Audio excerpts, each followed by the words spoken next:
Përshëndetje miq, mirë se po na ndiqni këtu në Median Amfora. Sot ne në fakt nisim një cikël të ri podcastesh, të quajtur Diskuto, me mua Ruel Domin. Dhe në fakt sot do diskutojmë për një temë shumë të rëndësishme, me një ndikim shumë të madh në jetën politike, publike, shoqërore shqiptare, atë të dezinformimit. Siç e dini miq, dezinformimi vjen në forma të ndryshme, por sot ne do të fokusohemi në mënyrë të veçantë tek dezinformimi për çështjet e sigurisë. Dhe për të folur për këtë temë kaq të rëndësishme, unë kam ftuar Endrit Tafanin, analist dhe ekspert i marrëdhënieve ndërkombëtare. Endri, unë falenderoj që e bërë pjesë e këtij episodi. Faleminderit dhe urime për emisionin. Shumë faleminderit ti. Në fakt unë kam disa tematika që do doja ti diskutonim së bashku dhe për ndoshta të informuar ata që po na ndjekin në raport me dezinformimin për çështjet e sigurisë. Cilat faktorë të jashtëm janë të interesuar për këtë lloj dezinformimi dhe për çfarë arsye në mënyrë specifike ata zgjedhin Shqipërinë për të përhapur narrativa dezinformuese? Tani, për dezinformimin në përgjithësi është hyn tek ajo pjesë e luftës që bëhet përgjithsisht për të arritur objektivin tënd me sa më pak kosto që t'jetë mundur. Pra, kapim një shembull konkret. Nëse unë të shpall luftë ty dhe ti pastaj më kundërshton mua, pse të shpall luftë? Unë të shpall luftë sepse dua që të marr diçka prej teje. Dhe në këtë moment që unë të shpall luftën, ne të dy përplasemi, kanë kosto, jetë, njerëzish, po them ekonomia shkon ashtu si shkon e tjera, derisa arrihet pastaj një rezultat i cili mbas mund të mos jetë i favorshëm për mua, por sido që të jetë, do paguaj një çmim të madh. Ky është rasti i përplasjes klasike. Rasti i përplasjes jo klasike, por nëpërmjet dezinformacionit ose nëpërmjet propagandës është që unë nuk kam nevojë që të bëj luftë me ty për të marrë, po themi, atë që ke ti përpara syve. Pra, ti ke një dosje përpara syve, nëse do doja ta merrem me luftë, do zihesh me një tjetër. Po, nëse unë merrem me dezinformacion, e gjithë ajo që duhet bëj është që të mbush mendjen që ajo është e imja dhe ti po e mban në mënyrë të padrejtë. Pra, unë filloj me propagandë që bëj, me lajme të rreme që hape, që të gjitha ndërtoj një narrativ. Dhe narrativa është ajo dosja ty është e imja. Në fund fare, demokracitë, të cilat janë të varur në vullneti politik i popullit, nëse shumica e popullit mendon që ajo dosja pastaj nuk është e Roelit, po është dosja e Endrit, atëherë unë kam shumë të lehtë të ta marr ty këtë gjë pa luftë. Domethënë, kjo është e thënë trash, po që mund të jetë lehtësisht e kuptueshme në njerëzit. Pse bëhet dezinformacioni? Dezinformacioni apo narrativat e rreme bëhen pikërisht për këtë gjë. Dikush do një rezultat dhe ndërton narrativën që ti të mos luftosh me të, po të jesh i bindur që ai ka të drejtë të japësh atë pa luftë. Kjo është thelbi gjithçka dhe narrativa në këtë rast. Aktorët që janë aktorë më të ndryshëm. Aktorët për Evropën është Rusia, është dhe Kina, është dhe Katari. Secili prej tyre për ato që ka të vetat. Rusia dhe Kina në këtë narrativ e kanë sepse modeli evropian është një model ose modeli perëndimor më saktë. Ne jemi pjesë e Evropës, po përgjithsisht modeli perëndimor është një model i cili është konkurrues, po themi, me modelin kinez, si sistem politik. Dhe në këtë kuadër ajo që bëhet në anë e Kinës është të prishi këtë model, pra Evropën ta përçajë në brenda, po themi, ta shkatërrojë si kohezion social, dhe në fund fare të mbijetoj, po themi, vetëm ai që është modeli kinez. Në anën tjetër, Rusia bën pak a shumë të njëjtën gjë, por e lidh këtë edhe me dominimin politik të Evropës, pra mundohet që ta shkatërrojë Evropën në brenda dhe të jetë ajo pasaj që do e dominojë politikisht Evropën, kurse Katari pasaj është i lidhur me ideologjinë e vllazërisë muslimane, e cila është strategjia e saj është të dominojë perëndimin. Dhe që ta dominojë perëndimin duhet që të, po themi, të bëhet e pranueshme ideologjia e saj në perëndim.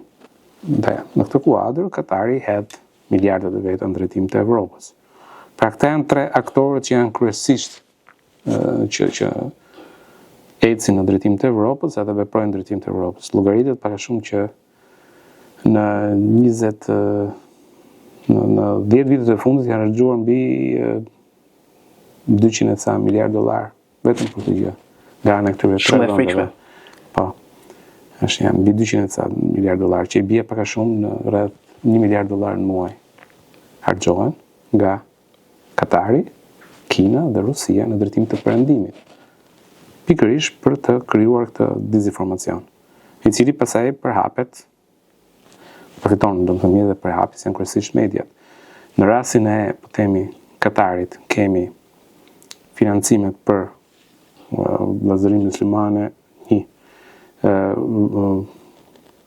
pagesa e atyre që janë zyrtar, politikanë e tjerë të cilët promovojnë multikulturalitetin, promovojnë, po themi, agendën e islamofobisë, pra ti nuk lejohet të kritikosh veprimet e islamit sepse quhesh islamofob, dhe ky lloj definiciones, për shembull Britania tani për shembull është duke kaluar një definicion ligjor se çfarë quhet islamofob. Dhe gjitha këto bëhen në mënyrë të tillë që ti as të mos kesh mundësi të kundërshtosh agendën e ekstremizmit të vllazërisë muslimane, e cila kërkon që të, po themi, në Evropë të përhapet dhe, po themi, të bëjë që Islami të mbijetojë, do të thonë të mbizotrojë Evropën dhe të kthejë të gjithën në sharia. Kjo është agjenda e vllazërisë muslimane. E në kuadër të kësaj agjende përdoret edhe çështja e Palestinës, në të cilën palestinezët është përdoren si diçka për të krijuar përplasje sociale në Evropë. E ke këtë gjë të shkruar në memorandumin e vllazërisë muslimane, është shkapur në Amerikë, memorandumi i vllazërisë muslimane, dhe midis tyre përmendesh çështja palestineze si një nga ato që janë temat kryesore në të cilën ti do e përdor si mjet për të mbizotruar. Pse e përdor këtë gjë? Kemi të këtë çështje. E përdor sepse nëse ti e përcakton konfliktin sikur është faji perëndimit, ajo që po ndodh në, po themi, në rripin e Gazës apo në brekun perëndimor, ti krijon atë krizën e besimit në institucionet perëndimore. Pra njerëzit kthehen kundër qeverive të tyre. Për të polarizuar shoqërinë. Për të polarizuar shoqërinë. Edhe ti pastaj, nëse del dikush e thot, po prit njerëz sepse Hamasi është organizatë terroriste, ka kryer sulme terroriste, ka vrarë njerëz në Evropë. Hamasi bashkë me Hezbollah e tjerë. Ti pastaj e ke të vështirë të flasësh sepse quhesh islamofob. Pra, merret kritika jote ndaj akteve terroriste, merret si një kritik ndaj islamit në përgjithësi. Këto, pra, dhe kjo e bën shumë të vështirë që ti të luftosh gjithë të propagandë që bëhet. Në kuadër se propagandë, pastaj ti ke lajmet të cilat dalin në media, të cilat në shumicën e kohës janë të falso. Për shembull, BBC-ja besoj e di që ka një paditë Trump ndaj BBC-s për rreth 5 miliard dollar që i ka kërkuar, dhe kjo gjë, pra ky raportimi gënjeshtër të BBC-s është bërë në kuadër të kësaj fushate dezinformuese. Dhe BBC-ja në vetvete, gjatë raportimit të luftës në rripin e Gazës, ka korrigjuar veten 240 ca herë. Një shifër shumë e frikshme për një media që ne konsiderojmë, që do të thotë mesatarisht ka përgënjeshtruar veten 2 herë në javë. Tani pyetja është, pse është detyruar të përgënjeshtrojë veten 2 herë në javë? Pse ka ndërtuar një narrativ të tipit të tillë? Për shkak të këtyre ndikimeve të jashtme, apo jo? Pikërisht për shkak të këtyre ndikimeve të jashtme, të cilat vinte nga një ideologji që është ideologjia e neomarksiste e postmodernizmit, në të cilën po themi ti mund të bësh çfarëdo lloj gjëje, mjafton të luftosh sistemin. Pra, edhe gënjeshtra quhet si akt moral i lartë për neomarksistët. Pra, ti e di fare mirë që është gënjeshtër, po e thua për të shkatruar sistemin. Pra, dhe kjo teoria e këtyre që janë postmodernistët, të cilët botën e shohin në të shtypur dhe të shtypës, shfrytzuarit dhe të shfrytzuesit e tjerë, me ato pakicat të cilat janë minoritetet, të cilat duhen mbrojtur nga dhuna e njeriut bardh, këto pastaj janë qenë kryesisht në media, ka qenë në fakultetet e shkencave sociale dhe pastaj janë shtrirë. Ata që kanë mbaruar dikur fakultetet e shkencave sociale, më pas janë përhapur janë përhapur në media, janë përhapur në politikën e jashtme, janë përhapur në gjykata, sepse janë fakultetet e shkencave sociale. Studentët e djeshëm janë pedagogë. Dhe sot janë pedagogë, janë gjykatës, janë politikanë, punojnë në media, punojnë në BBC dhe e kanë të gatshme këtë gjë, këtë narrativ, këtë framework ideologjik. Dhe ky framework ideologjik financohet edhe nga Katari. Për agjendën e vet që ka agjendën e vllazërisë muslimane. Ndërkohë që Rusia e ka tjetër gjë dhe Kina e ka tjetër gjë. Kina ka këtë narrativ e ka, po themi, në kuadër të shkatërimit nga brenda, rindjes drejt hedonizmit. Pra, po të shikosh TikToku për shkak që është një nga, po themi, influencuesit më të mëdha. Ka dy algoritma. Ka një algoritëm për Evropën dhe për Perëndimin, ka dhe një algoritëm për Kinën. Algoritmi që është për Kinën, ata njerëz se cilët jetojnë në Kinë, ja shohin video TikToku, shikojnë video si mund zgjidhësh një problem matematike, si mund të bësh një veprim të mirë, si mund të ndërtosh një kolibet vogël, si mund të bësh një qark elektrik, pra janë që të gjitha edukative. Algoritmi që është për Evropën dhe për Perëndimin është si të zbresësh në makina duke ecur, qofse më mend ka qenë trend i famshëm atë kohë. Konsumerizëm, hedonizëm këto tjerë. Edhe që të gjitha këto ose narrativa të tipit Bin Laden kishte të drejtë, e kupton? Dhe dilnin pasaj njerëz dhe thoshin po me lexova manualin, memorandumin e Bin Ladenit. Dhe kishte të drejtë, apo narrativa po themi me çfarë do lloj gjëje që ka të bëjë me rendit drejt hedonizmit, rendit drejt shkatimit të çfarë lloj sistemi, fryrës atyre që janë kundër familjes, kundër po themi pro abortit, pro drogës, pra e çdo gjë që e shtyn shoqërinë që të shkatrohet. Drejt polarizimit dhe veçshkatrimit. Drejt veçshkatrimit. Kurse nga ana e Rusisë pastaj është në drejtim të narrativës ruse, në cilën po themi narrativa ruse është pak më e gjerë dhe meriton më vëmendje veçantë sepse ka të bëjë me problemet në Evropë dhe me po themi me migracionin me të gjitha, nuk e dia do bësh pyetje tjetër, po pyetja tjetër është pikërisht për këtë, sepse Rusia kërkon vëmendje të veçantë, domethënë. Rusia edhe mjaft mirë që Rusia duke qenë ndoshta edhe vendi me interesa më të mëdha në Europë, duke ditë që është dhe më afër gjeografikisht, ka nisur dhe një luftë së fundmi në 24 shkurt të vitit 2022, pushtoi një vend sovran që është Ukraina. Ndoshta ka dhe ndikimin më të madh dhe më malign në shoqërinë europiane. Por unë duhet ndalesha pak në fakt të një paralelizëm shumë interesant që ti bëre në raport me qëllimin real të dezinformimit. Është një luftë proksi në një farë mënyrë, është një luftë psikologjike, është një luftë jo konvencionale. Pra në vend se ti të pushtosh dikë apo ta nënshtrosh dikë, ti përdor strukturat liberale dhe demokratike të shoqërive perëndimore për t'i rrënuar këtë shoqëri nga brenda dhe në fakt kur flasim për dezinformimin e këtyre faktorëve malign, kjo është dhe rruga që ndiqet për arsyet e tyre. Më specifikisht për Rusinë, unë dua të di nga ty, Endri, sipas te cilat janë narrativat më të njohura dezinformative ruse në median europiane, por dhe specifikisht në median shqiptare. Për shembull, ajo që gjithmonë më ka çorientuar gjithmonë është një narrativ mjaft e gënjeshtër, ideja komplet pa kuptim që Ukraina e nisi vetë luftën, që është domethënë çmenduri. Edhe sigurisht unë jam i bindur që ti ke shumë mendim për këtë pjesë, domethënë, por doja të dija si gjykon këtë narrativa ruse, edhe nëse mund t'i listosh për publikun tonë edhe t'i shtjellosh duke marrë konta dhe. Rusia drejtohet tani në një person i cili e quan rënien e Bashkimit Sovjetik si fatkeqësi më të madhe të shekullit 20.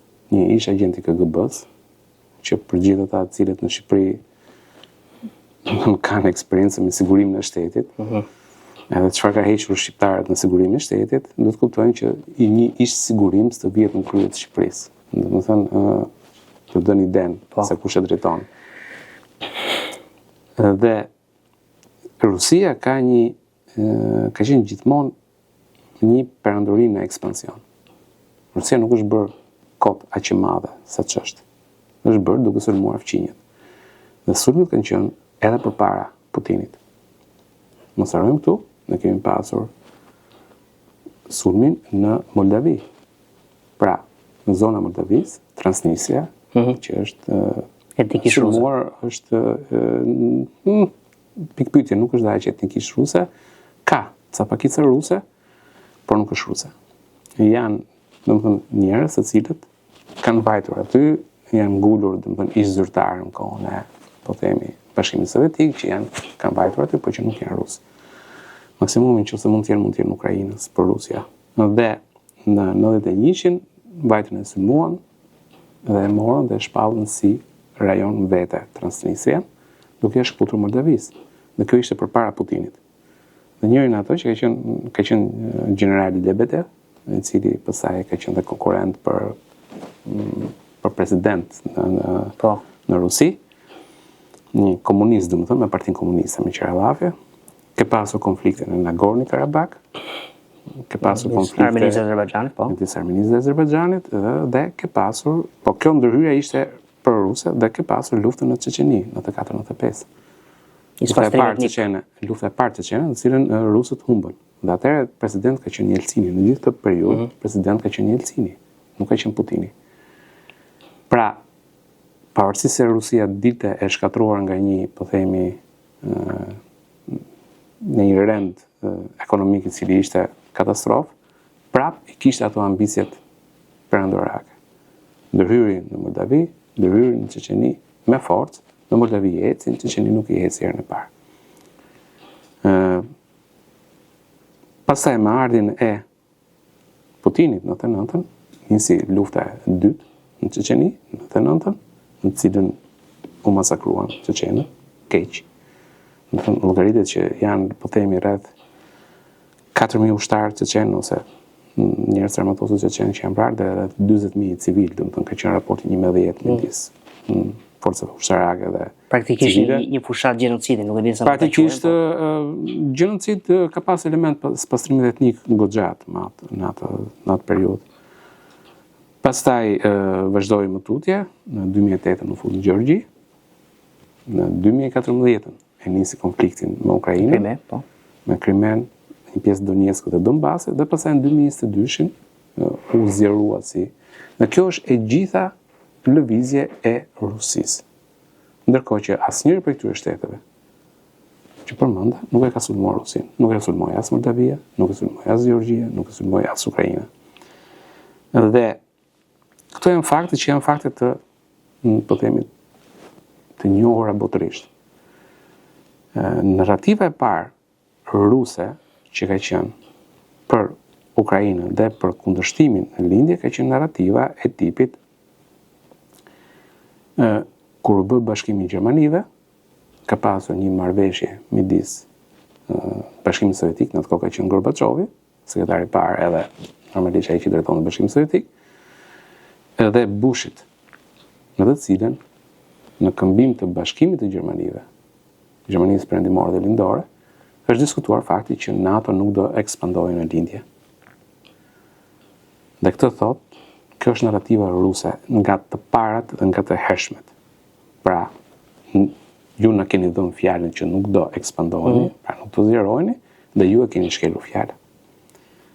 Është që në fakt endre nëse mund të ndërhyj në fakt vetëm me një koment timin, në vetvete kjo si narrativ cënon vetë atë që rusët thonë se rusët ose shteti rus e mban veten si mbrojtës i sovranitetit të vendeve, në një kohë kur të gjithë vendet që janë bërë pjesë e NATO-s kanë të drejtën e tyre të bëjnë pjesë e NATO-s, pra është pjesë e sovranitetit të tyre. Dhe Rusia thotë këto nuk kanë të drejtë të bëjnë pjesë e NATO sepse Amerika apo Perëndimi na ka dhënë fjalën që ata nuk do bëjnë pjesë. Pra në njërin anë ajo flet për sovranitetin e vendeve edhe kritikon ndërhyrjen e NATO-s në Kosovë për shkakun, sepse me dhe mek sovraniteti i Serbisë po cënohej, por nga ana tjetër nuk respekton sovranitetin e vendeve që ka përreth për të vendosur, siç është rasti i Ukrainës në vitin 2014, apo dhe të vendeve të tjera. Por kjo narrativ nuk është e re në Rusi, është narrativ e vjetër. Domethënë ka qenë Brezhnevi aty i cili tha është teoria e sovranitetit kufizuar kur bëri ndërhyrjen në Çekoslovakinë atë kohë. Nxori teorinë e sovranitetit kufizuar. Pra ti je vend sovran brenda kampit socialist, brenda traktatit të Varshavës, që qenë atko, por suvereniteti jot është deri në një farë pike pa cënuar, po themi, rendin socialist, që nuk kuptonte që praktikisht nuk kishte suverenitet. Dhe kjo që e bëri, domethënë, dhe Shqipërinë që të largohej zyrtarisht nga Traktati i Varshavës në atë periudhë, ndërhyrja në Çekoslovaki. Dhe Brezhnevi që ka qenë atë periudhë dhe Putini ka qenë i ri, Putini vazhdon po të njëjtën gjë. Pra, ti nuk je sovran sipas konceptit të Rusisë ose sipas konceptit të Brezhnevit, sipas konceptit të Putinit, ti nuk je sovran. Ti je sovran deri në një farë vendi pa mprishur punë mua. Në kuptimin, ti do të bësh siç them unë. Që praktikisht nuk është më suverenitet, suvereniteti nuk kupton që të bësh siç do tjetër, çfarë do tjetër, jo se çfarë do tjetri. Dhe kjo narrativ, pra që një premtim që ka pasur midis perëndimit dhe Bashkimit Sovjetik në atë kohë, është hedhur shumë në media. Është hedhur dhe nga, po themi, në libra, pra kanë shkruar njerëz për këtë punë, kanë shkruar, po themi, flasin gazetarë, flasin analistë e tjerë. E megjithatë, asnjëri prej tyre nuk arrin të prodhojë një dokument vetëm në të cilin është marrë përsipër kjo gjë. Një dokument në të cilin shkruhet NATO nuk merr përsipër të ekspandohet pra në linje. Është në kuadër të thashë theme, pra nuk ka asnjë të shkruar. Kjo është gjithë në kuadër të interpretimeve sipas shefit, çfarë do lloj bisede që mund të jenë bërë midis palëve. Pra, kur është bërë traktati, nuk është parashikuar fare. Dhe mbi të gjitha është intervista e Gorbaçovit, i cili në 2014 diçka e tillë, 2014-2015 ka dhënë intervistën e tij. Dhe është pyetur për këtë gjë, ka thënë, jo, në asnjë mënyrë ne nuk ka pasur asnjë premtim të NATO-s, e mund të gjeni online, domethënë. Dhe është shprehur për këtë gjë, nuk ka pasur asnjë premtim të NATO-s, nuk ka pasur asnjë bisedim, sepse në atë kohë kur janë bërë diskutimet midis ne të dyve, unë as nuk e mendoja ndonjëherë që do binte Traktati i Varshavës, sepse janë bërë para vitit 90. Po. Pra, ka qenë bisedimet 88-89. Unë as nuk e kisha idenë që do binte Traktati i Varshavës. Unë mendoja që socializmi do vazhdonte akoma. Domethënë me perestrojkën që kishte bërë ai. Dhe për këtë arsye tha ne as nuk e diskutuam këtë gjë dhe as nuk është folur ndonjëherë për ekspandimin e NATO-s në vende, po themi. E vetmja gjë që është në atë traktat është që në Gjermaninë Perëndimore nuk do vendosen trupat NATO-s që kanë të bëjnë me armë bërthamore të tjera. Pra, e vetmja gjë që kishte të bënte me Gjermaninë lindore. Për të ruajtur deterrencën. Për diçka e tillë. Pra, ideja, edhe vetë ai mirë që nuk gjendet një dokument. Në të cilin shkruhet NATO merr përsipër këtë gjë. Po dhe vetë personi Gorbaçov, cili ishte sekretari i parë. Drejtori kryesor i Bashkimit Sovjetik. Ai që ka bërë këtë negociatë, edhe ai thotë që nuk ka pasur një gjë të tillë. E megjithatë, kjo narrativ vazhdon dhe ti e ndjen akoma dhe sot në media. Po çfarë endre një pyetje në lidhje me këtë? Çfarë bën pra një shqiptar? Edhe e specifikoj një shqiptar duke thënë që interesat strategjike të Shqipërisë dhe të Rusisë janë të paktën me sa njohën politikën diametrikisht të kundërta në raport me çështjen e Kosovës, por edhe me çështje të tjera. Çfarë bën një shqiptar të besojë idenë thellësisht false që Ukraina nisi luftën? Pse ka një farë rusofilie ndoshta në disa qaqe të media shqiptare? Nuk është, nëse mund të nisim të narrativin e dytë një herë, nëse do ta them edhe narrativin që ka të bëjë me Ukrainën që nisi luftën. Se kjo është narrativa tjetër. Pra, narrativa e përgjithshme ishte që faji është i perëndimit që na është afruar. Dhe kjo është një narrativë e përgjithshme. Pastaj fillon specifike, fillon me Ukrainën, tani që është, se është dhe me Balltikun, është dhe me Finlandën, pra është me vendet fqinje, dhe në kuadër të kësaj është vazhdon pjesa e dytë. Është Ukraina që në provokoi. Atëherë, Ukraina ka qenë në momentin kur u nda Bashkimi Sovjetik, Ukraina ka qenë fuqia e tretë bërthamore në botë. Po. Ishte, domethënë, Shtetet Bashkuara, Rusia dhe Ukraina ishin tre vendet e para. Për sa i përket testatave nukleare.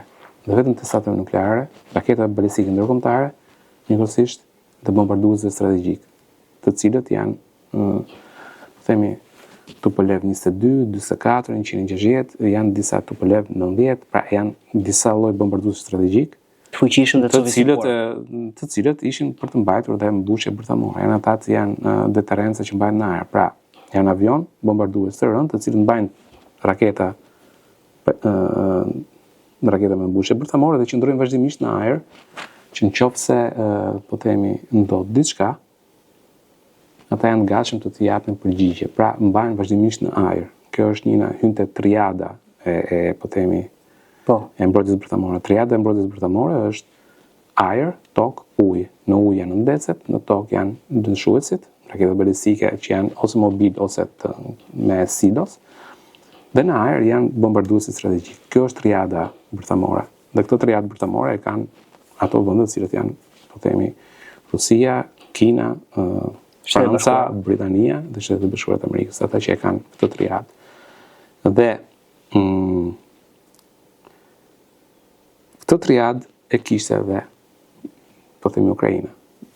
Në 94, Ukrainës i është bërë presion shumë i madh nga ana e Bashkimit, nga ana në atë kohë e Rusisë, dhe nga ana e Shtetet e Bashkuara të Amerikës, sidomos, për çarmatosjen. Dhe Ukraina hoqi dorë nga qindrat e stata nukleare, nga 10 avion bombardues strategjik, dhe avionët bombardues strategjik, për ironi të fatit, një pjesë mirë ja kaloi Rusisë në atë kohë, që drejtohesh në Jelcini, dhe testatat, bashkë me të tjerë gjithë mbushjet bërthamore, i morën dhe i çojnë drejtim të Rusisë, se Rusia thoshte do i demontoj unë. Dhe presioni ka qenë jashtëzakonisht i madh nga Shtetet e Bashkuara të Amerikës. Sepse nuk donin që ai klubi që ishte me fuqi bërthamore të zgjerohesh më tepër. Kjo është princip që në fakt u zbatua edhe këtë radhë me bombardimin e Iranit. Nuk që Irani të mos merrte armë bërthamore. Pikërisht. Ata që janë zotërues të armëve bërthamore nuk duan që ky klub të zgjerohet. Proliferimi i armëve bërthamore. Po pikërisht. Edhe ju bë presion jashtëzakonisht i madh, sidomos në Shtetet e Bashkuara të Amerikës që e lidhen mbështetjen e tyre financiare dhe ekonomike për Ukrainën, që në të kohë ishte, po themi, e shkatruar nga komunizmi, e lidhen me, po themi, pikërisht me çarmatimin e kësaj. Dhe në kuadër të këtij çarmatimi u bë një memorandumi i Budapestit i 1994-s, në të cilën Shtetet e Bashkuara të Amerikës, Britania e Madhe dhe Kina dhe Rusia dolën garant të sovranitetit dhe integritetit territorial të Ukrainës.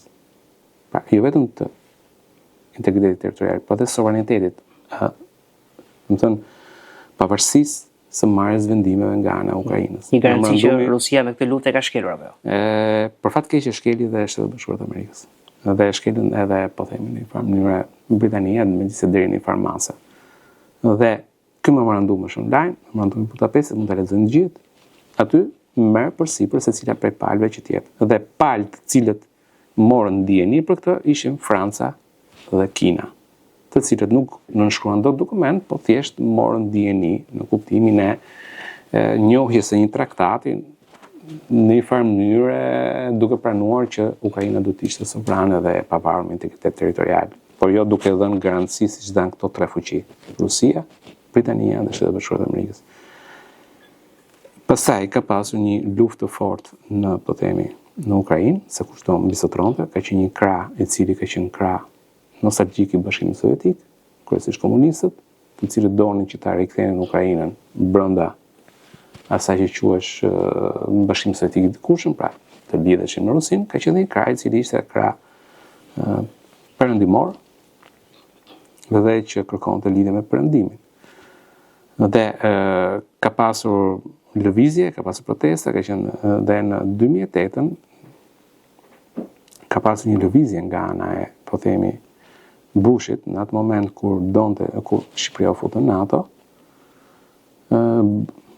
George Bush, që ka qenë atë kohë presidenti i Shtetit Bashkuar të Amerikës, propozoi që përveç Shqipërisë në NATO të futesh edhe Ukraina dhe Gjeorgjia.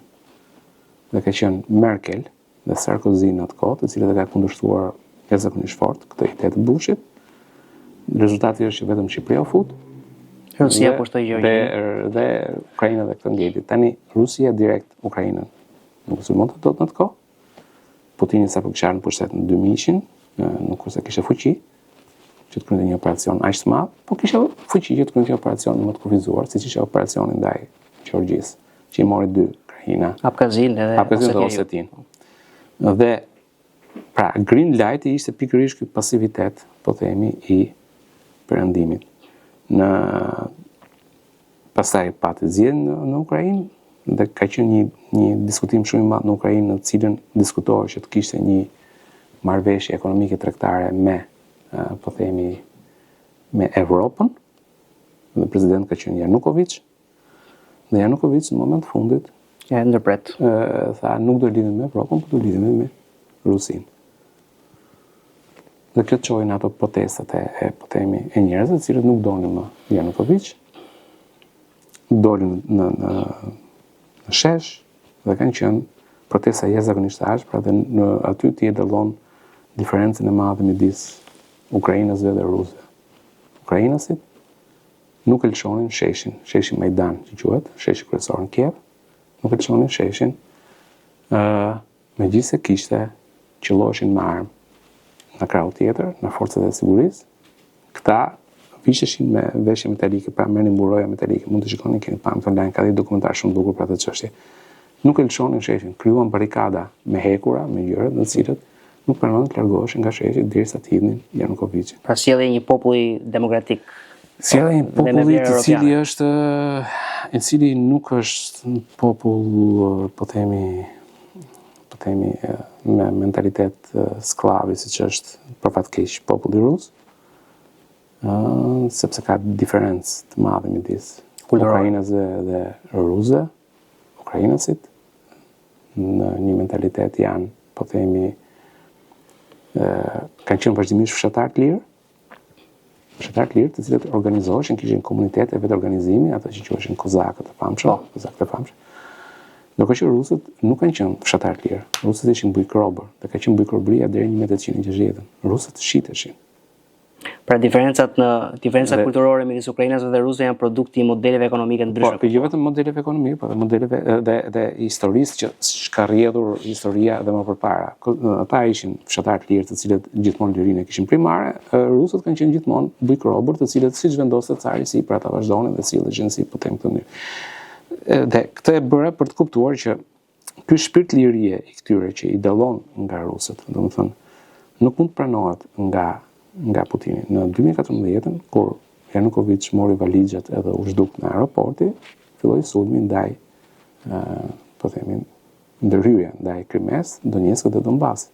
Nëpërmjet separatistëve që ata kishin brenda në... Nuk ishin ndaj separatistë, ishin forca speciale ruse të veshura sikur pa insignia, po të bërë si civil vendas, duke përfituar nga fakti që rusishtja normalisht është një gjuhë e cila flitesh lirisht në Ukrainë. Edhe vetë presidenti Zelenski është rusisht folës në lindje.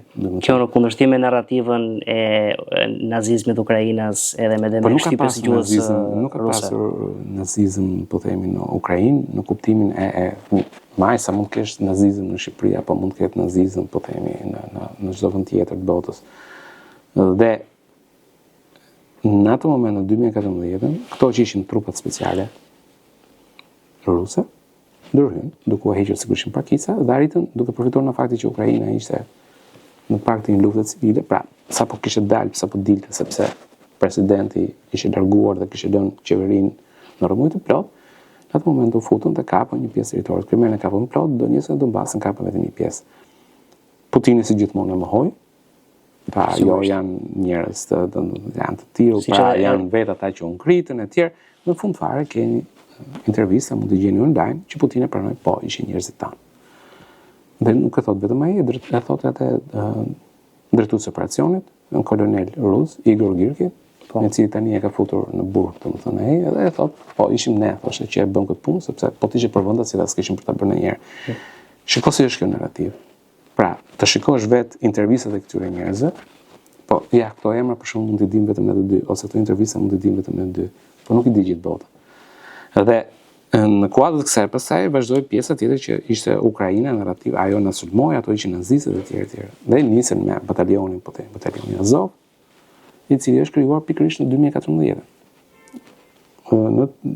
Në kuadër të një, po themi, shkërmoqje të shtetit të Ukrainës, Dhe ushtria ukrainase pati një problematik shumë të madhe. Një pjesë e mirë e gjeneralëve ukrainës desertuan dhe ikën me rusët.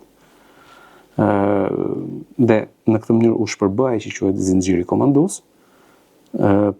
Pati komandant, për shembull, ai u bë njëri nga ata, u bë nga admirali i Ukrainës, vajti u bë admirali në flotën ruse të detit Zid, domethënë, që pastaj u vra më vonë.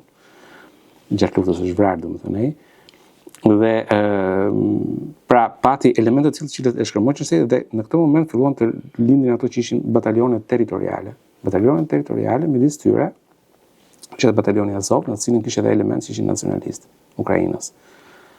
Dhe rusët e kishin inatin pikërisht me Azovin, sepse Azovi ishte, po themi, më i vështiri për të mundur. Pra, në qoftë se kishte batalionet territoriale ukrainase që ishin efektiv deri në farmase ndaj rusëve, batalioni Azov ishte më efektivi. Mbas edhe për shkak të një ideologjie që ishte shumë nacionaliste, shumë e egër. Dhe gjithë vëmendja pastaj u përgjendrua te shihet çfarë bën ky, shihet çfarë bën ky, shihet çfarë bën Azovi, pra nazistët e Azovit, etj. Ndërkohë që nuk flitesh fare, po prit një herë. Si u formon këta nazistët e Azovit? Ti vajte u fute dhe i morë territorin. Nuk flisë më njëri që ne i kapim territorin. Thoshte, shisi na kundërshton Azovit për kapjen e territorit. Dhe kjo ndërtoi narrativën e nazistëve në Ukrainë, e tjerë. Normalisht paguheshin pasaj njerëzit nëpër media, në mediat perëndimore, të cilët vinin aty dhe dëshmonin për, po themi, për krimet që bënin ukrainasit, ndërkohë që e them një ke video online në cilën shikon ushtria ruse ose separatistët rusë, ose më saktë trupat speciale ruse, bombardonin në drejtim të territoreve të Donbasit dhe Donetskut, ku ishin vetë, po themi, rusët për treguar që gjasme po na sulmojnë dhe është Ukraina që po na bie neve. Po e gjitha këto mjafton një vullnet i vogël për të kërkuar online dhe i gjen, të publikuara që të gjitha. Problemi pastaj hyn tek fakti që ka një ignorancë shumë të madhe, që të kthehemi tek pyetja, nëse më duket se u zgjata pak. Pra ka një ignorancë shumë të madhe në popullat. Dhe e dyta është ajo që quhet confirmation bias. Pra, ti ndërton një narrativ në kokë dhe çfarë lloj gjëje që kërkon online, e kërkon në kuadër të kërkimit të provave për narrativën tënde. Provat që janë kundër narrativës tënde ti as nuk i kërkon fare. Po, një profeci vetëm mburse, pra ti hyn për konfirmuar vetëm. Ti thua që këta janë nazistë dhe ti gjen vetëm, pra shkon vetëm për kërkuar këtë. Por ti nuk kërkon prova për shkakun që prit njerëz, ke rusët që i kanë bërë këtë punë. Më konkretisht Endri, se sigurisht që narrativa ruse është shumë e gjerë, siç edhe ti e shpjegove mjaft mirë, edhe ajo që unë të paktën dua të kuptoj është pse rusët janë të interesuar që një pjesë e popullatës shqiptare të adoptojë këtë idenë e gënjeshtër që ukrainasit kanë kryer krime lufte ndaj rusëve, që Ukraina është i shtet nazist, që Rusia në fakt nuk ka pushtuar, që Ukraina ka sulmuar. Pra gjithë narrativa fatse. Pse, për shkak në Shqipëri, çfarë interesi ka Rusia në Shqipëri nëpërmjet këtyre narrativave? Rusia nuk ndërton narrativ thjesht për Shqipërinë. Narrativa është për perëndimin në përgjithësi. Po. Në kuadër të kësaj narrative, jemi dhe ne. Ne thjesht e shikojmë. Dhe ata të cilët janë më të prekur nga kjo lloj narrative janë, e para një është brezi atyre që janë nostalgjik Bashkimit Sovjetik, që është çmenduri po, nëse. Dhe po ka patjetër, ka plot, dhe për fat keq një pjesë e madhe e tyre kanë qenë në ushtri, pra oficerë të vjetër, ushtarak të vjetër që kemi në Shqipëri janë 90% janë pro-rus, ose pro-Bashkimit Sovjetik, pro-Stalinit, të shikon, është duhet të thënë. Pro-varfërisë, pro-varfërisë, jo, thonë jetoni mirë atëherë, por praktikisht këta e kanë.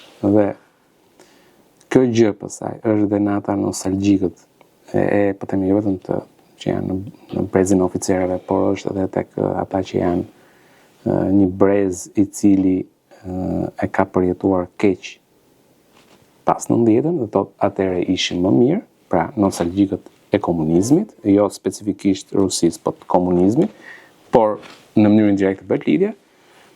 Pjesa tjetër për saj është njerëz të cilët janë i tërheqdhuna. Pra njerëz të cilët kërkojnë vazhdimisht një lider të fortë, dhe rendin pas liderit të fortë, me idenë që kështu bëhet shteti, bëhet me një njeri i cili janë mbledh të gjithë këtu.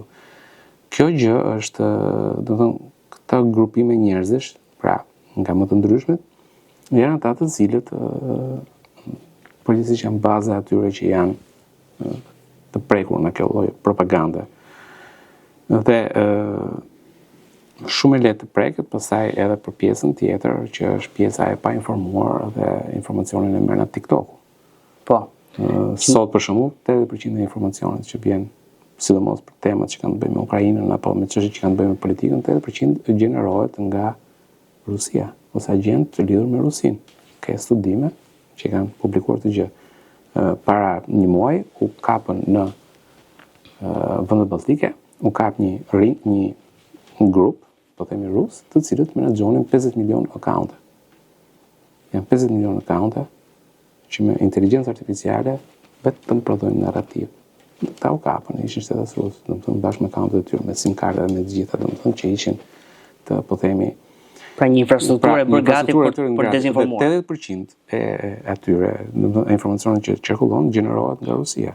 Tani, pra përveç këtyre pjesëve që janë të lidhur me dhunën apo nostalgjik apo njerëz që nuk janë realizuar në jetë, ka këtë pjesën tjetër që janë thjesht ignorantë dhe kur shikojnë domethënë 10 lajme për Rusisë dhe 2 lajme për Ukrainës, më shumë mendojnë që Rusia ka të drejtë, domethënë është kjo pjesa tjetër e popullsisë. Endre, ti ndoshta pra je bindjes që ka edhe një kategori njerëzish që i pëlqen ky ethosi autoritar, të regjimet personaliste, Rusia si një shtet i fortë, ato që kanë ndoshta njerëz që kanë çik mentalitet hegemonist që i pëlqen vetë të zgjerohen dhe u duket vetja sikur rusët në një farë mënyrë po mbështesin edhe agjendën e tyre personale. Pra, nuk është në çështje parash, apo nuk është në çështje... Jo, nuk është që janë agent paguar. Do ketë midis të njerëz të cilët paguhen dhe nxjerrin një narrativ, sidomos ata që mund të jenë media. Do të thonë ke pasur raste personazhe të cilët janë kapur në lidhje me ose janë filmuar ose ndjekur ose janë vëre në lidhje me personazhe që janë të ambasadës ruse në Tiranë. Pra, se s'duhet të them emra, po ne dim pak a shumë se kush mund të jetë. Pra ka dhe njerëz të tillë, por shumica nuk janë si janë agent paguar, janë njerëz të tillë dhe mos u habi që ka njerëz të tillë. Ti ke këngë për Sali Berishën atëherë. Po, është gjallë akoma Saliu, siç ke pas këngë për Enverin, siç ke këngë për Edi Ramën. Jemi një popull që i adhurojmë lidhjet e fortë. Po, pikërisht, pra në kjo ndjenja për një lider të fortë i cili me shpatë në dorë do e shpëtojë këtë vend është një, po themi, një narrative e cila historikisht Shqipëri gjendet shumë vend, por nuk është vetëm Shqipëri. Ne e kemi pak më tepër sepse është thelluar nga ana e komunizmit, ku Enverin e kishim bus të gjithë në shtëpi, domethënë ose fotografi sipër. Dhe praktikisht pjesë e mirë e popullsisë është e tillë, është e gatuar e tillë. Pra është e gatshme të marrë narrativën e një njeriu të fortë. Dhe ti duket sikur ai njeriu i fortë është ai që do e rregullojë në këtë vend. Po të rinë Endri, prek nga kjo se ti përmendë 4-5 kategori njerëzish që janë në thojza viktima të dezinformimit të faktorëve të huaj dhe kryesisht Rusisë, por të paktën unë dhe ti jemi njerëz publik që kemi diskutuar edhe këto çështjet e sigurisë dhe marrëdhënieve ndërkombëtare dhe kur ndodhi lufta 12 ditore midis Izraelit dhe Iranit, të paktën çfarë un kam parë është një lum komentesh në rrjetet sociale, nuk e din nga njerëz të vërtetë apo jo, që adhuronin Iranin dhe po ti shifshe domethënë ata ishin njerëz të ishin djem të rinj, mosha ime të gjithë. Dhe kjo ta bit pra a e shek edhe ish edhe të rinjt si me predispozit për të ndikuar nga dezinformimi në këtë rast i Iranit, po ndoshta edhe faktorëve të tjerë. Po nuk janë në dezinformimi i Iranit. Ata janë në dezinformimi i Katarit. Pse ishim i Iranin? Ishim i Iranin sepse kishin natë Izraelin. Po. Pse kishin natë Izraelin? Për çështjen palestineze. Kush është ai që vazhdia muslimane? Dhe Katari, fondet e Katarit. Pra, po të kthehesh, pra mos merresh me efektin fundor, të marrësh të shkosh të thellë. The root cause. Ku nisi po? Rrënja. Rrënja është pikërisht kjo gjë. Interesant. Shi tani si të ka ndryshuar ti narrativa. Ti je duke si të ka ndryshuar ti narrativa.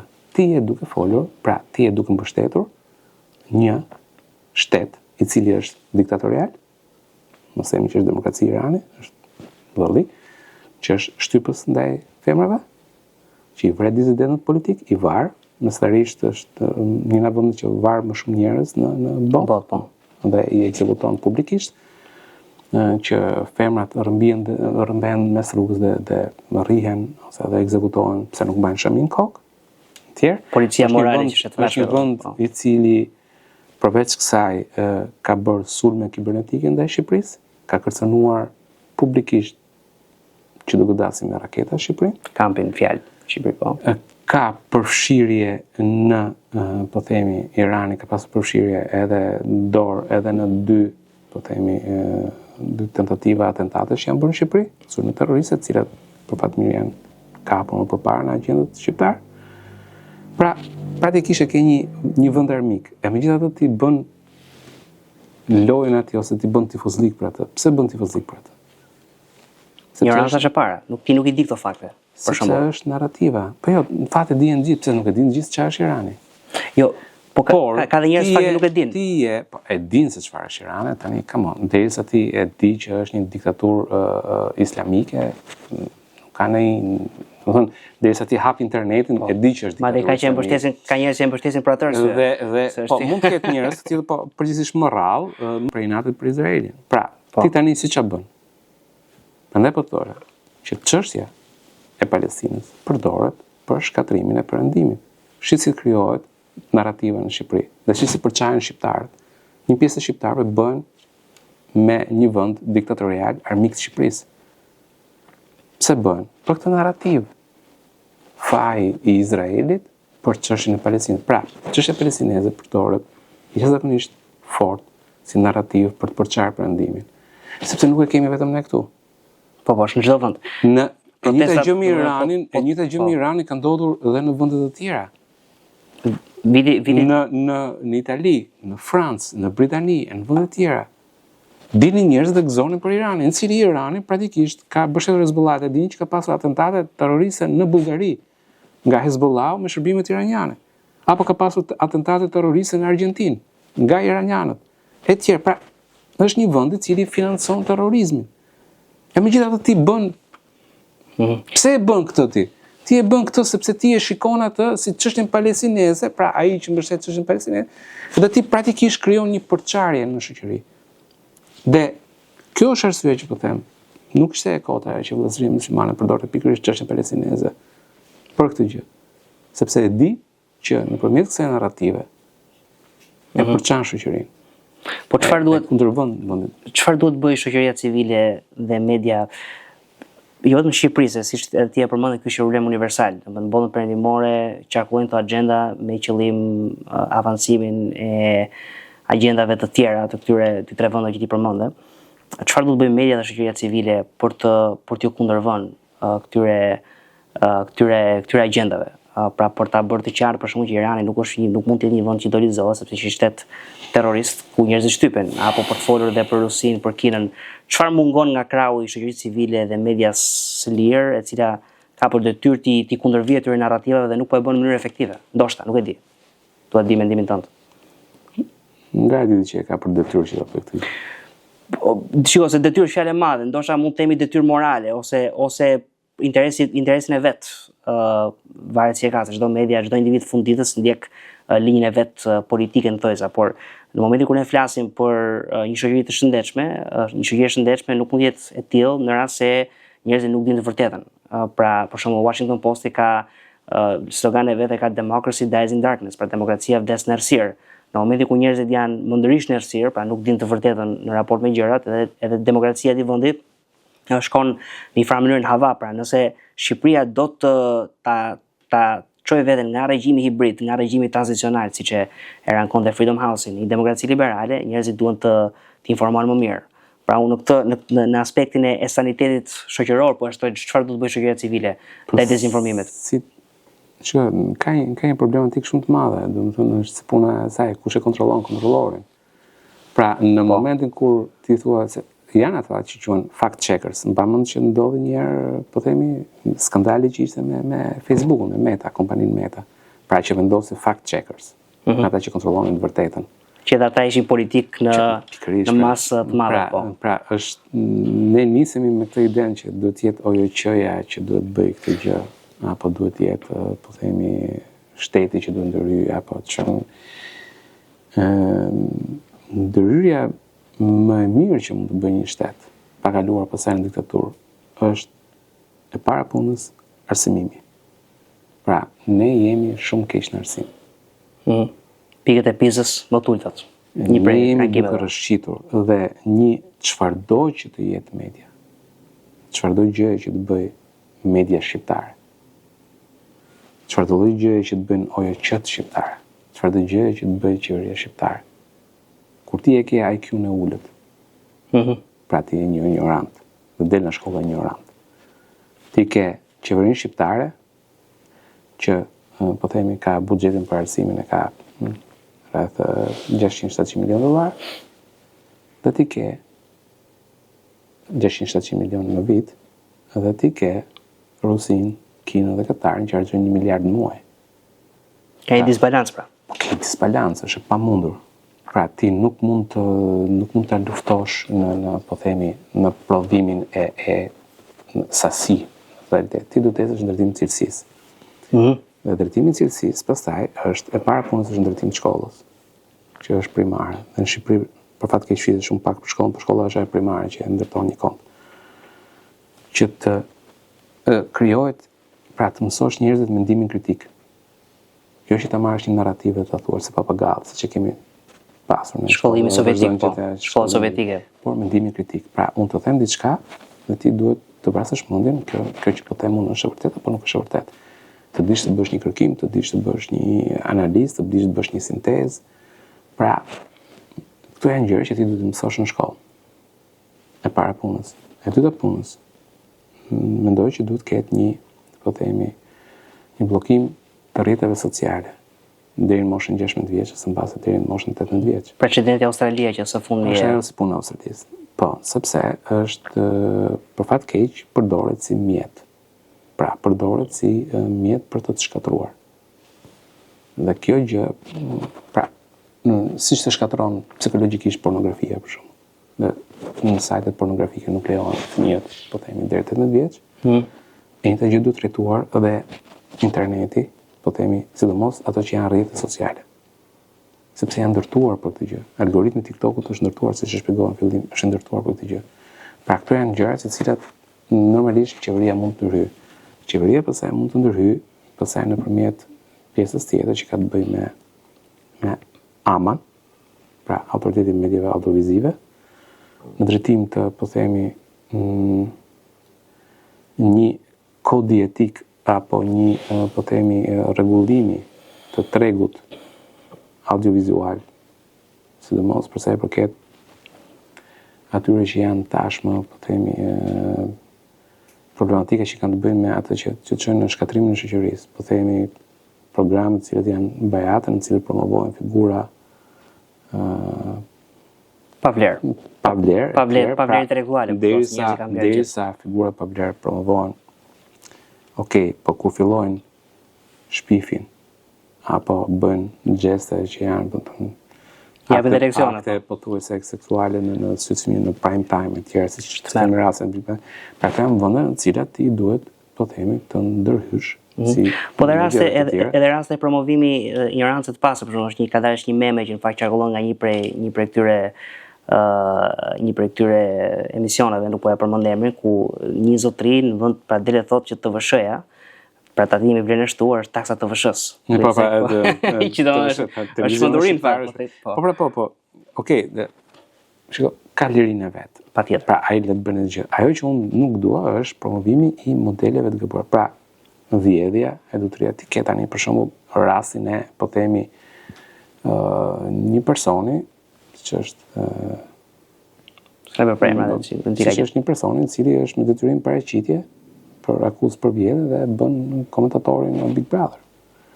Pra, media duhet të jetë autoriteti i mediave televizive, domethënë duhet të ketë një farë kodi etik.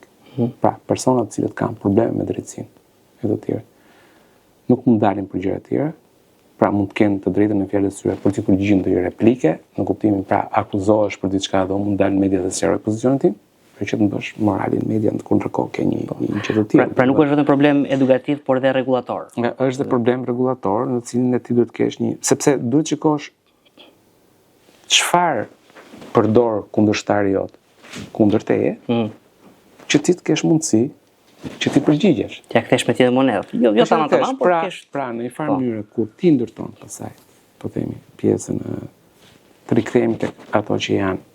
Kush ishin ata që prekeshin? Prekeshin ata të cilët ishin, po themi, nostalgjikët e sistemit, ata njerëzit e dhunshëm, që kanë përjetë diktatoriale, nostalgjikët e diktaturës dhe ignorantët. Pra, ti e di kush janë. Që ne i kemi me bollok në shoqëri, po. Atë rregulloi idenë e ignorancës. Po. Rregullo këtë pjesën e, po themi, atyre që janë nostalgjik, në kuptimin e përmirësimit të cilësisë ekonomike të jetës shqiptarëve këtu, sepse po ishe mirë tani nuk e pse ti je nostalgjik për komunizmin. Njerëzit që janë të dhunshëm nuk e që bën ai do vazhdo të jetë i dhunshëm, por edukon brezin e ri që mos të jetë aq i dhunshëm. Ata që janë, po themi, ignorant mësojnë në shkollë, dhe më këtë e përfshin. Pastaj, kur kalon të problematikët, të shikon pse në Evropë për hapet algoritmi TikTokut ka gjëra degenerative, kurse në Kinë ka gjëra të tipit të tillë, atëherë ti duhet luftosh degenerime. Pse ndërtohet narrativa, po themi, e islamofobisë e Katarit e gjithë të tjerët për të ndërhyrë në Evropë, e cila pasaj çështja palestineze është fshirë me këtë, po edhe islamofobisë e të tjerë, edhe ti duhet ta kundërshtosi narrativ. Kënë dhe narrativën e Rusisë pasaj, e cila është narrativ që ka të bëjë me konfliktin në Ukrainë. Dhe ti duhet ndërtosh kundër narrativën tënde. Pra, duke përcaktuar kush janë interferencat nga bota në drejtim të Shqipërisë, ti duhet të verifikosh dhe përgjigjen nga Shqipëria në drejtim të këtyre gjërave. Por që duhet të jetë framework goxha i madh, domethënë edhe nuk është lehtë, domethënë do të ulesh dhe ta bësh këtë gjë, po qeveria shqiptare më tepër ka hallin vjedhit tendera, domethënë ta kaloj shumë shpejt këtë situatë.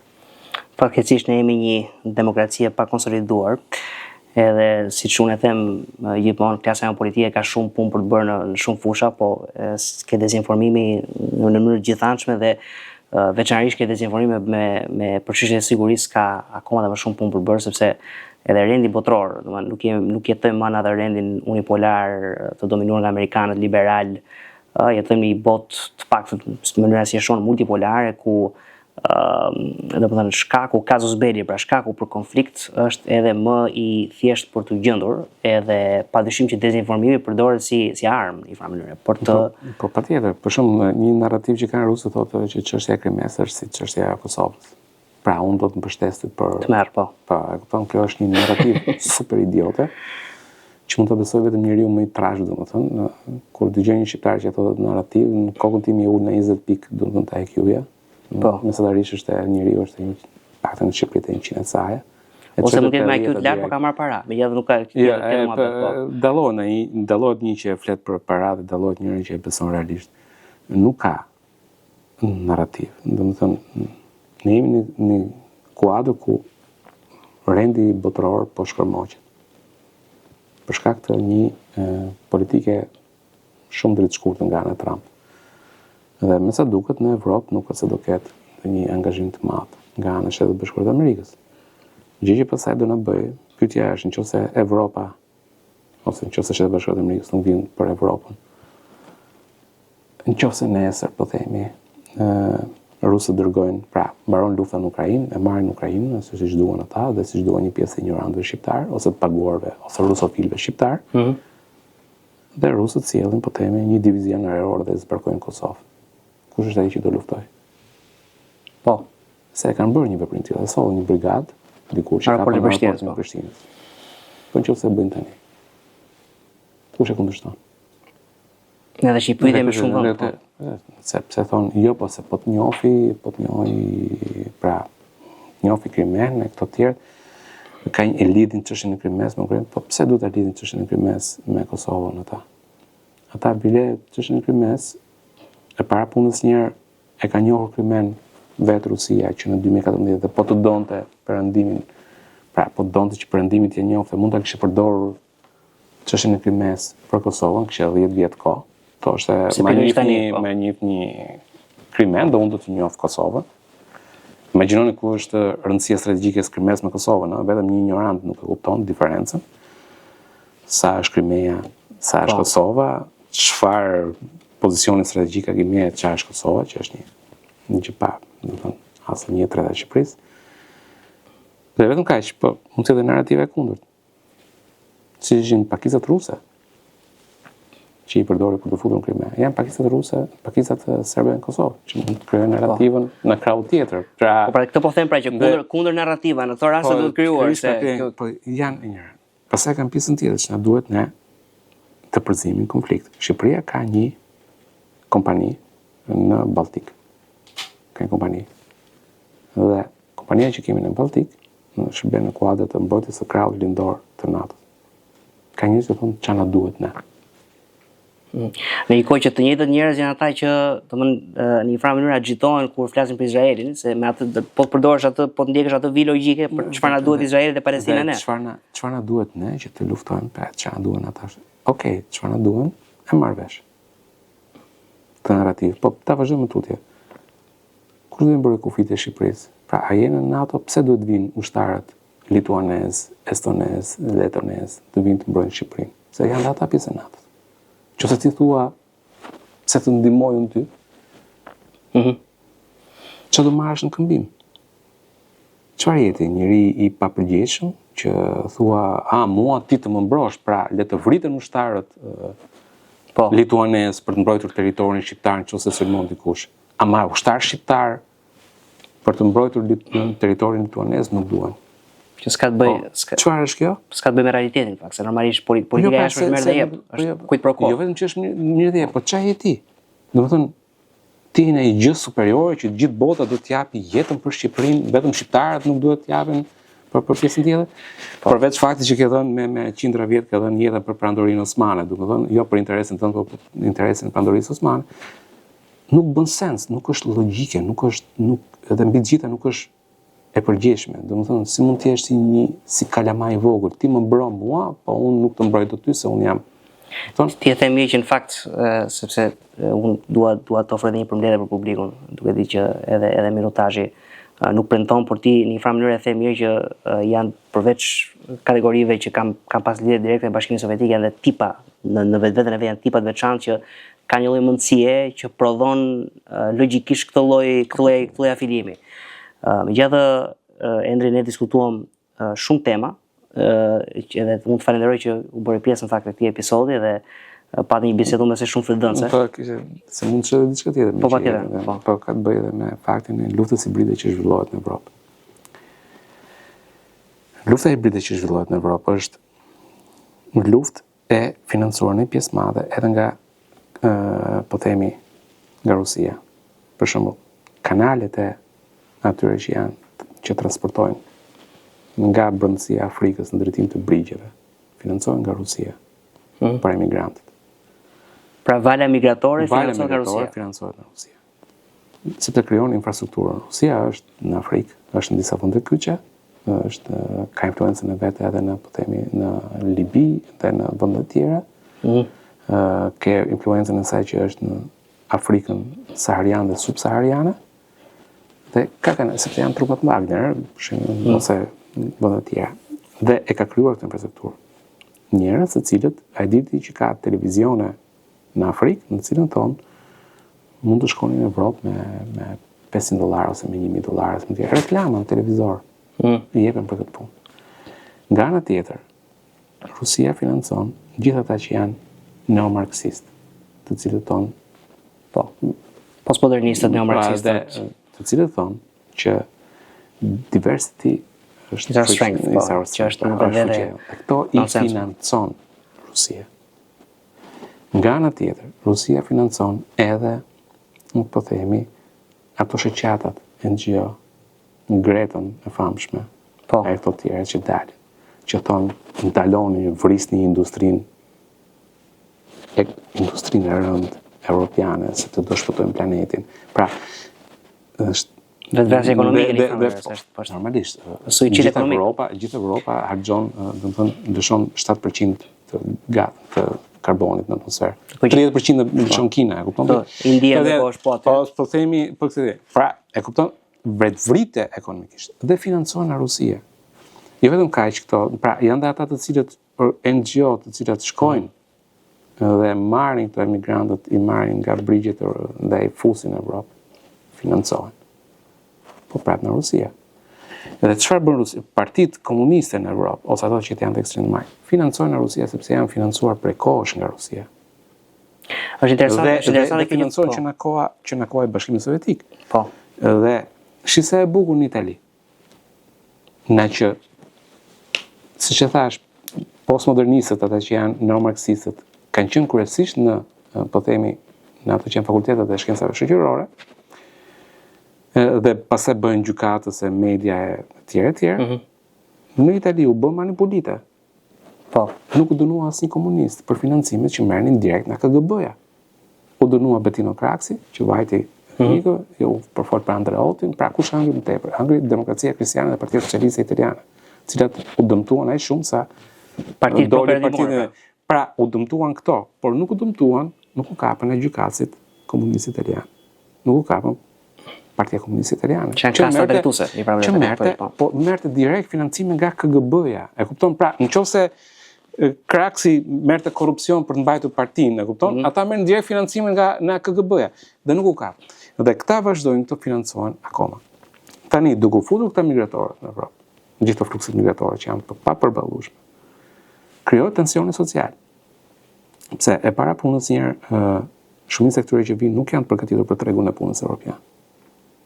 Tregu i punës evropiane është një treg i cili bazohet te teknologjia, bazohet te edukimi. Këta që vinë janë një pjesë madhe janë peshafsit larta, pra që këta nuk i kanë. Janë analfabet. Po. Dhe kanë shumë të vështirë që të integrohen në ekonomi si ekonomia evropiane. Ekonomia evropiane, për shembull, agrikultura është ose bujqësia, po themi në Gjermani është vetëm 2% e forcës punëtore. Pjesa e madhe është teknologji, financë. Pjesa e madhe është teknologji, financë, shërbime këto të tjera. E kupton? Tani gjithë ky fluks migrator që do vi, që s'di të bëjë gjithë tjetër vetë se punë krau, ku do futet? Kuptoj që s'futet as sekundi. Ai qëndron dhe merr benefitet. Plus kriminaliteti dhe shumë probleme të tjera. Gjermania 50 miliardë euro vit për vit. Dhe kthehet në një barr ekonomike. Në anën tjetër kthehet në barr sociale sepse fillon pra ata që vinë duke ardhur në mënyrë masive krijojnë komunitetin e tyre dhe përplasen me vendasit. Dhe kush çfarë nxit kjo? Kjo nxit ekstremi djatë. Ekstremi djatë prap financohet në Rusia. Po të thosha se. Dhe AFD-ja për shembull financohet në Rusia. Ti ke në Nigel Farage që financohet në Rusia, ke Le Penin që financohet në Rusia. Nuk po themi për Orbanin që është për Rusi hapur. Në një mënyrë ekstremistët dhe populistët. Pra të dy këto financohen nga Rusia. Pse financohen nga Rusia? Financohen për shkatrimin e Evropës. Për Rusin është më e lehtë që Evropa të jetë tek Gjermania të jetë vetëm, Franca të jetë vetëm, Italia të jetë vetëm, Polonia të jetë vetëm, sepse ka të pamundur të dominojë politikisht nëse janë të gjitha bashkë. Evropa bashkë është një ekonomi $20 trilion, 2 trilion e ka Rusia, e ka sa Spanja ose sa Italia. 20 trilion është Evropa. Dhe ka i popullsi 450 milion. Pra më të madhe, 4 herë më të madhe se Rusia. Po, dhe është popullsi 4 herë më e madhe se Rusia dhe ka ekonomi 10 herë më të madhe se Rusia. Evropa bashkë. Ama po ti kapësh veç mund t'i polarizosh, mund t'i hash me kollaj, mund t'i bësh po. Dhe kjo krijon atë pse duke qenë në mënyrë të tillë çfarë ndodh? Duke pasur presionin e parë ekonomik, për shembull shikoj Gjermaninë. Ti ke Gjermaninë e cila harxhon 50 miliardë euro në vit vetëm për këtë punë. Për punën e krizës sociale që krijohet prej emigracionit. Një kohë ato para mund të qoshin në mbrojtje. Sigur të jepte Ukrainës apo të bënte GDP-n ushtarak. Po. Më shënon sa më do ishte. Në krau tjetër. Kjo gjë krijon përplasje dhe del AFD-ja e cila thotë duhet të dalim nga BE-ja, duhet të vazhdojmë vetëm për veten tonë këto të tjera. Pra ti ul konsensusin popullor dhe kur do Merz që thotë ne duhet të riarmatosemi, dalim, ore ne s'ta dalë lekët për vetë. Pra, në një farë mënyrë ti shfrytëzon demokracinë kundër demokracisë. Po. Pra atë vullnet politik, atë konsensus politik ti e shkatron duke financuar vazhdimisht forcat e ekstremit, si të majtë, si djatë, për të arritur përsaj që qeveria që të dalit jesë shumë e dobët në politikat e veta. Dhe kjo është doja e Rusisë. Përgjithsisht në Evropë. Dhe në fakt, të paktën për të... Edhe në Amerikë, magat financohen nga Rusia. Edhe Amerika është temë Duke filluar nga Benny Johnson, e tjerë, për që janë... Benny Johnson është konfirmuar, por ka dhe sa ishte konfirmuar, por ka dhe tjerë të cilë përfiten. Prandaj thash duke filluar. Por ajo që është interesante është që në një farë mënyrë ti po thua që sovranistët që nga krau majt, që nga krau djathtë dhe forcat ekstreme populiste ose janë të financuara nga këto faktorë të jashtëm, kryesisht Rusia, ose në një farë mënyrë janë dhe bëjnë dhe lojën e tyre pa e ditur, pra bien gratë narrativave dhe pa e... Megjithatë, të paktën ne diskutuam shumë tematika sot, edhe unë të falenderoj për mendimin që dhe, për prognozën shumë të saktë, shumë të gjithanshme, shumë të rëndësishme që ti bëre gjithë temave që ne diskutuam, e dezinformimit, sepse siç dhe nisëm në këtë bisedë, në fakt ka rëndësi i etike për publikun shqiptar që të di që jo çdo gjë që është out there, pra është atje është e vërtetë dhe që duhet bëj dirigjencën e vet para se të marrë informacionin, sepse siguria kombëtare rrezikohet, por edhe vetë rendi shoqëror është i rrezikuar. Miq të Medias Amfora, ju falenderojmë që na ndoqët dhe do të shihemi në episodin tjetër.